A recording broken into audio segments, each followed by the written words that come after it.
आज हम बात करने वाले हैं मेल की फर्टिलिटी और स्पर्म हेल्थ के बारे में।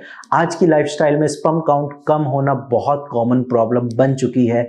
Stress, mobile radiation, pollution, smoking, alcohol, ये सारी चीजें आपके स्पर्म को वीक करती है, आपका स्पर्म काउंट कम करती है। लेकिन अच्छी खबर यह है कि अगर आप अपनी डाइट को ठीक कर लेते हैं तो आपका स्पर्म काउंट, आपके स्पर्म की मोटिलिटी और क्वालिटी इंप्रूव हो सकती है। तो चलिए वीडियो को स्टार्ट करते हैं और देखते हैं कि स्पर्म काउंट बढ़ाने के लिए क्या क्या खाना जरूरी है। सबसे पहले आपको ये पता होना चाहिए कि आपका स्पर्म बनने में 70 से 90 दिन लगते हैं, और अगर आप 2-3 महीने जो मैं अभी डाइट बताऊंगा इसका अगर रेगुलर फॉलो करते हैं तो आपको रिपोर्ट में फर्क साफ दिखेगा, आपका स्पर्म काउंट बढ़ने लगेगा। तो चलिए वीडियो स्टार्ट करते हैं। सबसे पहली चीज जो आपको अपनी डाइट में लेनी है वो है जिंक। जिंक आपके टेस्टोस्टेरोन और स्पर्म प्रोडक्शन के लिए बहुत ज़रूरी है।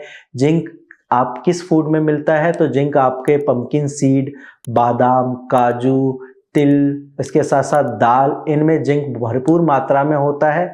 अब हम बात करते हैं कि जिंक अगर आप रेगुलर ले रहे हो तो 20 से 40% तक आपका स्पर्म काउंट बढ़ सकता है। सेकेंड फूड जो आपको अपनी डाइट में इंक्लूड करना है वो है विटामिन सी।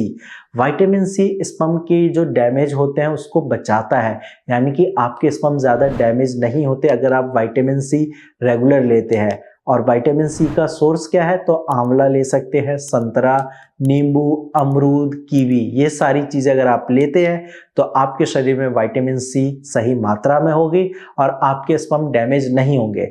विटामिन सी से डीएनए फ्रेगमेंटेशन भी कम होता है और हेल्दी स्पर्म भी बनते हैं। नेक्स्ट फूड जो है वो है ओमेगा 3 फैटी एसिड। ये स्पर्म को स्ट्रॉन्ग और मोटाइल बनाते हैं।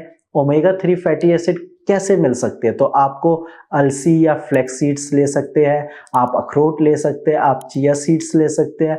अगर आप नॉन वेजिटेरियन हैं तो आप फिश ले सकते हैं। तो इन सब से आपका ओमेगा 3 फैटी एसिड बढ़ेगा और इसकी वजह से आपके स्पर्म की मोटिलिटी, मॉर्फोलॉजी सही होगी। नेक्स्ट फूड है एंटीऑक्सीडेंट रिच फूड, यानी कि ऐसे फूड जो एंटीऑक्सीडेंट रिच होते हैं। ये आपके स्पर्म को ऑक्सीडेटिव स्ट्रेस से बचाते हैं। इसके लिए आप हरी सब्जियां ले सकते हैं, बीट रूट यानी कि चुकंदर ले सकते हैं, टमाटर ले सकते हैं, डार्क चॉकलेट लीजिए 70% जिसमें कोका हो। इसके साथ साथ अगर आप सीधा ये सारी चीज़ें खाते हैं तो आपके स्पर्म की क्वालिटी बहुत ज़्यादा इंप्रूव होगी। और इन सब के अलावा आपको अपना विटामिन डी का भी टेस्ट कराना बहुत ज़रूरी है, क्योंकि अक्सर लोग ये सारी चीज़ें ले लेते हैं, मेडिसिन भी ले लेते हैं, फिर भी उनका स्पर्म नहीं बनता क्योंकि विटामिन डी की कमी होती है। तो आप अपना विटामिन डी का टेस्ट कराइए, अगर कम है सप्लीमेंट लीजिए, ठीक करिए उसको, क्योंकि अगर विटामिन डी कम हुआ टेस्टोस्टेरोन कम सीक्रेट होगा जिसकी वजह से स्पर्म प्रोडक्शन पे असर पड़ेगा। इसके साथ साथ आपको ध्यान ये रखना है कि आप प्रोटीन रिच फूड लीजिए। प्रोटीन रिच फूड आपके स्पर्मेटोजेनेसिस यानी कि जो स्पर्म बनने की प्रक्रिया होती है उसमें बहुत ज़्यादा हेल्पफुल है। प्रोटीन कहाँ से मिल सकता है? आप अंडा ले सकते हैं, दाल, चने, मूंगफली, फिश, इन सारी चीज़ों से आपका प्रोटीन इंटेक बढ़ेगा और इसकी वजह से आपका स्पर्म का वॉल्यूम भी बढ़ेगा। ये सारी चीज़ें हो गई कि क्या क्या खाकर आप अपना स्पर्म काउंट बढ़ा सकते हैं। लेकिन ध्यान आपको ये भी रखना है कि क्या नहीं खाना है, क्योंकि क्या करना है से ज़्यादा ज़रूरी होता है क्या नहीं करना है।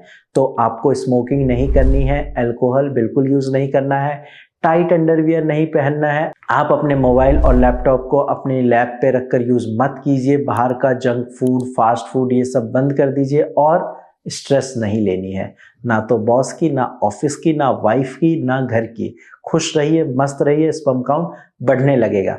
बाकी अगर आपको कोई डाउट है तो आप अपनी रिपोर्ट नीचे दिए गए नंबर पर शेयर कर सकते हैं और मेरी टीम से आप कंसल्ट कर सकते हैं। आपका भी स्पर्म काउंट बढ़ सकता है, लेकिन मेडिसिन आपको खानी है, परहेज आपको करना है, डाइट सही आपको अपनी करनी पड़ेगी। आज की वीडियो में इतना ही, धन्यवाद।